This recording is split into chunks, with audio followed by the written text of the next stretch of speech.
Assalamualaikum. Assalamualaikum warahmatullahi. A'udzu billahi minasyaitonir rajim. Bismillahirrahmanirrahim. Wa min ayatihi khalqus samawati wal ard wa ikhtilafu alsinatikum wa alwanikum inna fi dzalika laayatin lil alamin. Surah Ar-Rum ayat 22 yang bermaksud di antara tanda-tanda kekuasaan Allah ialah menciptakan langit dan bumi dan juga berlainan bahasa dan warna kulit. Surah Al-Azim. Terima kasih sudah pengurusi majlis. Yang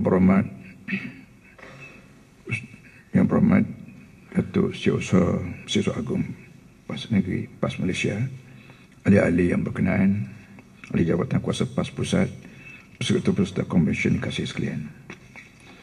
Alhamdulillah, setinggi-tinggi syukur kita kepada Allah SWT kita panjatkan yang telah memberikan kita kesempatan untuk bersama-sama berada dalam majlis peresmian Konvensyen Nasional Pengupayan Bangsa Jaminan PAS pada pagi ini. Saya mengucapkan terima kasih kerana dijemput untuk menyampaikan ucapan seterusnya merasmikan konvensyen yang saya sifatkan sangat-sangat bermakna, khususnya dalam menangani fitnah dan cabaran yang sedang melanda perjuangan Islam melalui PAS pada hari ini. Para hadirin sekalian, saya ingin memulakan ucapan ini dengan mengingatkan kita semua bahawa Islam hadir dengan tidak menjadikan agenda perjuangan bangsa sebagai keutamaan. Islam hadir dengan menjadikan semua manusia menjadi mulia jika menerima Islam sekalipun tidak sebangsa, dan mengajar kita bahawa manusia boleh menjadi hina apabila mengedepikan Islam walaupun sebangsa dan sedara. Justru seringkali saya ulangi apa yang disebut oleh Allah Subhanahu Wa Taala dalam firman-Nya, ya ayuhan nas, wahai manusia, seluruh manusia tanpa mengira bangsa dan bahasa, inna khalaqnakum min dzakarin wa untha, kami sengaja jadikan kamu ada yang laki-laki, ada yang perempuan, wa ja'alnakum syu'uban wa qabail, dan menjadikan kamu berbangsa-bangsa dan bersuku-suku supaya kamu saling kenal mengenal. Inna akramakum 'indallahi atqakum, sesungguhnya orang yang paling mulia di sisi kamu di sisi Allah ialah orang yang paling takwa di antara kamu. Sungguhnya Allah mengetahui lagi Maha mengenal. Surah Al-Hujr ayat 13. Berdiri di atas hakikat inilah Rasulullah SAW datang ke dunia tidak dengan misi menegakkan ketuhanan Arab. Jika itulah yang dibawa oleh baginda, nescaya Islam tidak akan diterima oleh Bilal bin Rabah daripada bangsa Habasyi, oleh Suhaib Ar-Rumi daripada bangsa Romawi Bizantin, dan juga oleh Salman Farisi daripada negeri Parsi. Radhiyallahu anhum ajma'in. Jika misi yang dibawa oleh Rasulullah SAW ialah ketuhanan Arab, nescaya Islam tidak akan tersebar ke seluruh dunia, berintasi sempadan benua, dan tentunya tidak akan sampai ke tanah Melayu ini. Hakikatnya Islam datang melintasi darah dan keturunan serta menepikan hubungan darah dan bangsa jika memusuhi risalah Islam. Lantas Abu Lahab dijanjikan dengan balasan api neraka sekalipun merupakan bapa saudara Nabi SAW.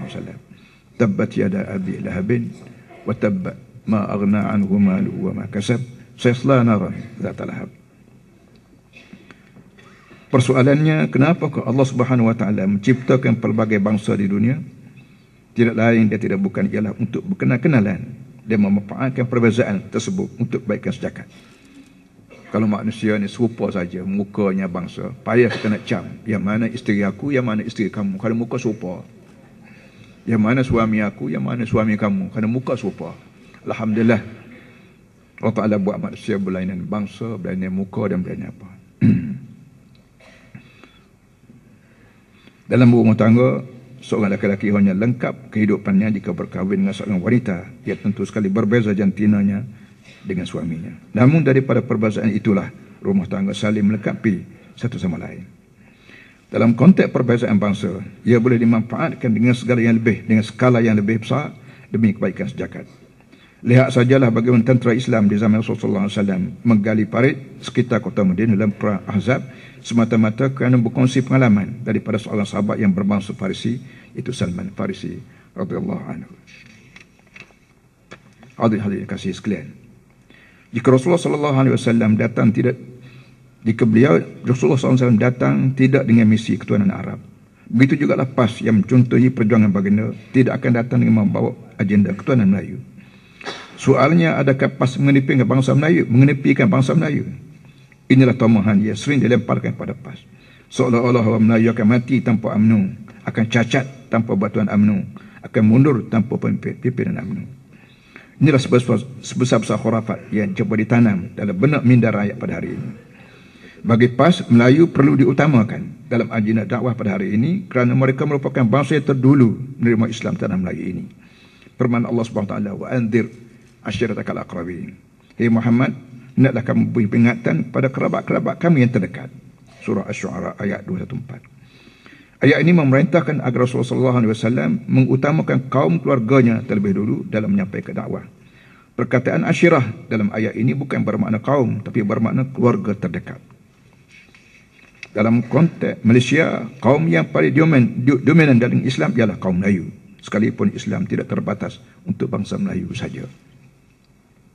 Perlulah diingatkan bahawa Islam merupakan anugerah daripada Allah SWT. Minnah.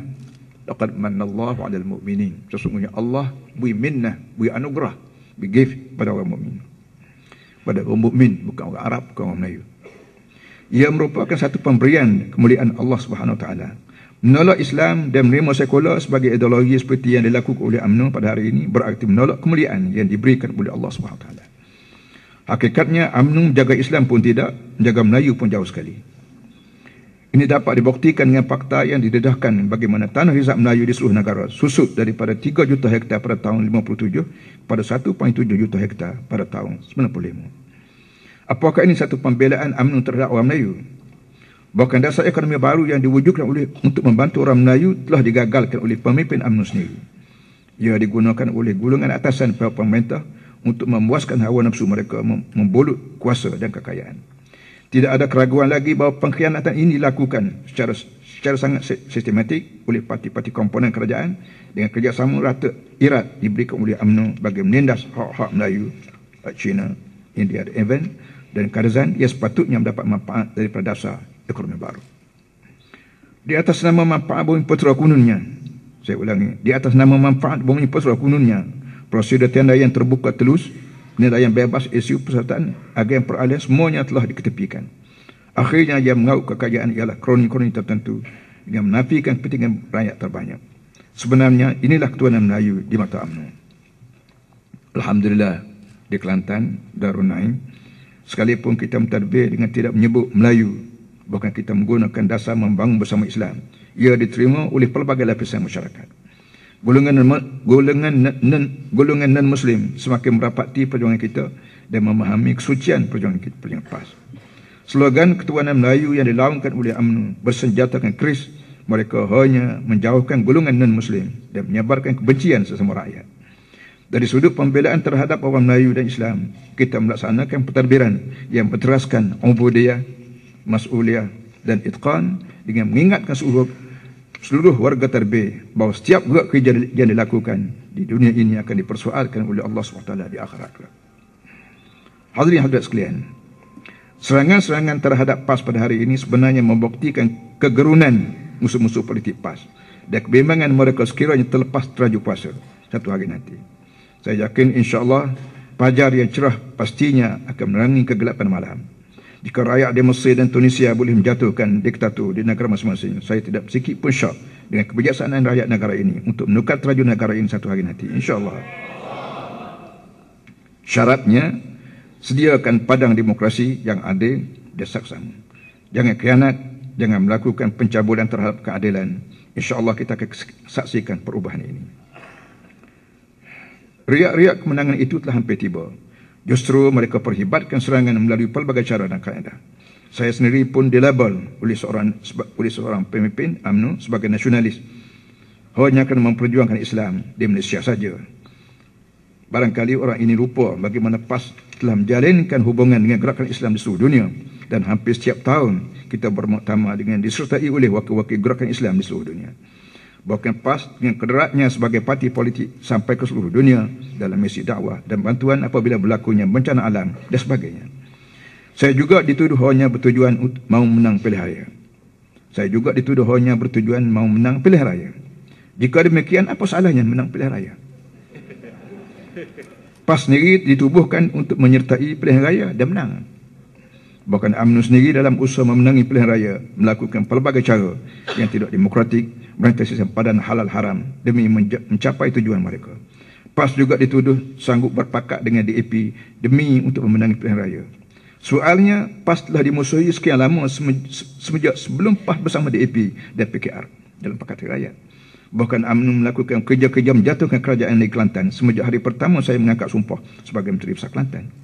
Jika UMNO memperjuangkan Melayu, untuk apa kami di Kelantan diperangi? Sedangkan di Kelantan majoriti pemimpin dan rakyat berbangsa Melayu dan beragama Islam. Hadirin hadirat sekalian, akhir kata, saya sangat-sangat mengharapkan agar Konvensyen Nasional Pengupayaan Bangsa Jaminan PAS Pusat yang dilaksanakan pada hari ini benar-benar dapat menekis tumahan-tumahan jahat yang dilemparkan kepada PAS dan juga Pakatan Rakyat. InsyaAllah kepahaman yang murni yang disemaikan dalam minda rakyat akan memberikan mereka pilihan yang terbaik, khususnya dalam usaha menggantikan teraja kepimpinan di Putrajaya. InsyaAllah. Saya akhiri dengan Assalamualaikum warahmatullahi taala wabarakatuh dan doa. A'udzubillahi minasyaitonirrajim. Bismillahirrahmanirrahim.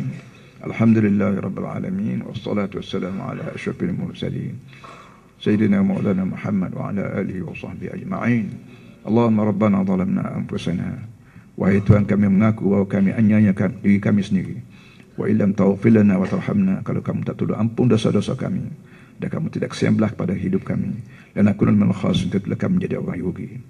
Allahumma innaka khalaqtana wa sawaitana wa nafakhta fina min ruhika wa akramtana bil ilmi wal mali wal izzi wal jah. Allahumma barik lana fi hayatina wa barik lana fi mamatina وبارك لنا فيما رزقتنا أموالنا وأولادنا وعلومنا وديننا وأنفسنا. ربنا افتح بيننا وبين قومنا بالحق وأنت خير الفاتحين. ربنا إنك جامع الناس ليوم لا ريب فيه فاجمع بيننا وبين نبيك محمد صلى الله عليه وسلم يوم لا ينفع مال ولا بنون إلا من أتى الله بقلب سليم. Wahai Allah, kami mengaku bahawa kamu yang menjadikan kami dan kamu memberi kepada kami anggota lengkap, kaki, tangan, mulut, lidah. Dan kamu juga mendiuk masuk dalam tubuh kami, roh kamu. Dan kamu di samping itu, kamu juga memuliakan kami melalui memberi kepada kami ilmu, memberi kami harta, memberi kepada kami anak-anak, dan memberi kami penerimaan daripada masyarakat yang begitu sekali mudah. Oleh itu, ya Allah, tolong beri berkat pada kami sebanyak mana rezeki yang kamu beri kepada kami, baik rezeki anak, rezeki harta benda, rezeki kami mendapat ilmu, dari rezeki beragama dan jiwa-jiwa kami. Ya Allah, tolong buka pintu hati kami, pintu hati kau bangsa kami, kemauan kami supaya kamu dan sebaik-baik orang yang membuka pintu hati manusia. Ya Allah, kami yakin satu hari nanti kami akan mati. Dan yakin juga kami satu hari nanti kami akan dihidup balik semula. Bila kami hidup daripada mahsyar, kami tidak mempunyai apa-apa makanan, kami tidak membawa air untuk minum, kami tidak membawa makanan untuk makan. Kami entah ke mana anak, entah ke mana kawan, entah ke mana pangkat, entah ke mana harta. Tidak ada tempat yang kami bergantung di hari pada mahsyar lain pada syafaat Nabi Muhammad sallallahu alaihi wasallam. Kami tidak kenal Nabi Muhammad kerana beliau telah mati belum pada kami. Dan beliau juga tidak kenal kami kerana kami baru lahir di muka dunia. Tidak apa yang dapat memperkenalkan kami dengan Nabi Muhammad selain pada perjuangan yang kami lakukan hari ini mengikut jejak lakukan Nabi Muhammad sallallahu alaihi wasallam. Oleh itu, dengan perjuangan Islam inilah kami berharap Nabi Muhammad dapat kenal kami dan kami dapat kenal Nabi Muhammad sallallahu alaihi wasallam. Ya Allah, tolong mustajabkan doa kami. Rabbana innaka ala kulli syai'in qadir wa bil ijabati jadir. Wa sallallahu ala sayyidina maulana Muhammad wa ala alihi wa sahbihi wasallam. Walhamdulillahirabbil alamin. Takbir. Allahu akbar.